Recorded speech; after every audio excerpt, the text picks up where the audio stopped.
Buenas tardes. A continuación, genero la presentación de la línea del tiempo de los clásicos de la sociología correspondiente al curso de Teoría Sociológica Clásica. Mi nombre es Elizabeth Lobo. Bueno, para entender cómo nacen los autores clásicos en la sociología, brindaré un pequeño esbozo sobre el contexto histórico por medio del cual surge la necesidad hacia el entendimiento y bueno, en el cómo se resolvían los problemas en los que se sumía la sociedad dentro del siglo XIX y comienzos del siglo XX. El periodo de la Ilustración marca el comienzo de un movimiento en donde el hombre orienta su pensar intelectual y cultural hacia la ciencia, es decir, hacia todo lo que pueda demostrarse a través de los hechos y sobre todo de la razón. Este periodo influye en lo que se conoce como la Revolución Francesa y marcó el final de la época feudal y el comienzo de la democracia moderna. No solo la Revolución Francesa generó grandes cambios en la sociedad de su época, la revolución industrial marcó el cambio de la historia de la humanidad, pues a partir de esta nace el capitalismo y la transformación en el sistema económico, cultural, social y tecnológico, en donde la urbanización se entiende como la migración del artesano a trabajador y en donde las dinámicas del libre comercio crearon movimientos sociales y radicales como la clase obrera. Estas fuerzas sociales no solo generaron cambios positivos, sino también negativos, y es ahí donde nacen las fuerzas intelectuales, en la necesidad de generar un orden social. Las fuerzas intelectuales se pueden entender como todos aquellos autores que crean la teoría sociológica. Hombres y mujeres que dedicaron su vida a entender los problemas que de todas estas fuerzas sociales surgían y con ello la manera de poder solucionarlo, o al menos sentar una base o guía en lo que se conoce hoy como la sociología. Bueno, bueno, presentaré algunos de los autores más influyentes en la sociología clásica y algunas de sus obras más destacadas. En la línea del tiempo tenemos a Henry Saint-Simon. Su pensamiento se funda dentro del periodo de la Ilustración y en el contexto social de la Revolución Francesa y la primera industrialización. Fue uno de los fundadores de la sociología moderna y su pensamiento influye en el positivismo de Comte. De hecho, existe gran similitud en sus obras, ya que Comte fue secretario de aquel. También aparece como uno de los fundadores de la sociología utópica, la cual es una referencia de Engels para referirse a los primeros socialistas. Engels fue el compañero de Marx, de Karl Marx, y bueno, seguimos con Auguste Comte. Nace en 1798 y muere en 1857. La búsqueda de un mundo dominado por la ciencia fue el objetivo primordial de Comte. Una forma fácil de explicarlo puede ser a través de lo que él denominaba la ley de los tres estadios, en donde la teología, la metafísica y el positivismo no solo coexistían en el contexto social o histórico, sino también en el individuo. Frente a la teología y a la metafísica se los calificaba como decadentes, ya que la teología daba respuestas a través de dioses y la metafísica a través de ideas abstractas. En cambio, el positivismo era la ciencia, marcada por la razón y la inteligencia verdadera. El problema para Comte era básicamente que aún estaba en su etapa inmadura en esa época, o él lo consideraba así.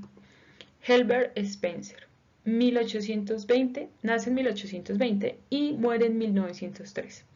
De Spencer se conoce su frase "la supervivencia del más apto", en donde relaciona esta con la capacidad de una sociedad para trabajar y suplir sus necesidades. Dentro de la teoría de la evolución, Spencer categoriza la sociedad en tipos de sociedades simples, complejas, militarizadas, industriales y cómo dentro de estas se dan ciertas dinámicas. Karl Marx, bueno, nace en 1818 y muere en 1883. Dentro de sus principales ideas, bueno, las que se encuentran en Marx está el marxismo, el comunismo y el socialismo científico. Marx criticaba el capitalismo y proponía un socialismo. De él también se conoce el conflicto como el concepto donde surge el cambio social y la organización de la sociedad. También propone los modos de producción, la relación entre burguesía y proletariado y las fuerzas productivas. Podría decirse que Marx enfoca sus teorías hacia las relaciones entre la sociedad y la economía, sin limitar esto. Eh, Émile Durkheim nace en 1858 y muere en 1917.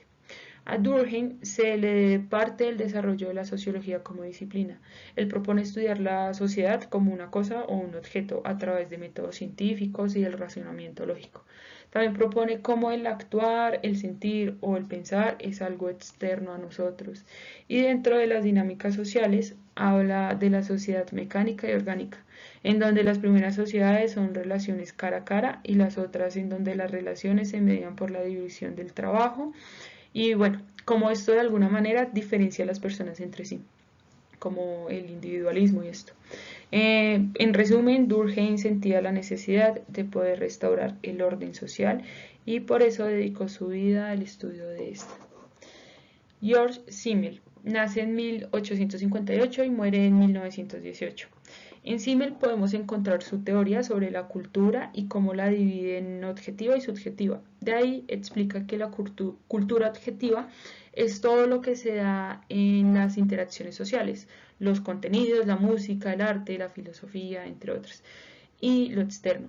Y en la cultura subjetiva es lo que nosotros cultivamos dentro de nosotros mismos. Y con esto define también la vida urbana en donde predomina el objeto. También hace referencia a la intensificación del ritmo de vida, bueno, algo que no es muy lejano a lo que se vive actualmente. Max Weber nació en 1864 y muere en 1920. La acción social es una de las teorías en donde menciona cómo esta es la única realidad social y de esta nacen las irregularidades que son el objeto de estudio de la sociología. De ahí que la sociología puede analizar las dinámicas humanas desde las generalizaciones por medio de estadísticas, encuestas, cuantitativas. En vez de los hechos son el objeto. Bueno, no solamente hay autores, también hay autoras, mujeres que dedicaron su vida a generar un aporte a la sociología, se dedicaron al activismo social. Entre ellas podemos encontrar a Harriet Martineau, perdón si no puedo pronunciarla bien, nace en 1802 y muere en 1876. Harriet aportó a la sociología desde diarios en donde publicaba abiertamente el rechazo a la desigualdad en las mujeres. También se manifestó sobre la esclavitud y la moral. Por otro lado está Mary Wollstonecraft. Nace en 1759 y muere en 1797. Mary buscaba un igualitarismo en tanto a los derechos del hombre y los de la mujer, y con todas sus obras y ensayos asentó los precedentes del feminismo en su época. Y bueno, estos fueron algunos de los autores que yo elegí para la línea del tiempo en representación a la sociología clásica. Existen más, aunque el espacio no se dé para poderlos incluir. Considero que la mayoría de estos, no solamente la tríada clásica que se conoce como Durkheim, Weber, Marx, sino también como los padres de la sociología, Saint-Simon, Kant, y mujeres que también se destacaron dentro de las actividades sociales de esa época, fueron aquellos que por medio de sus obras de alguna manera generaron o sentaron bases para lo que hoy se conoce como la disciplina sociológica. Muchas gracias por la atención.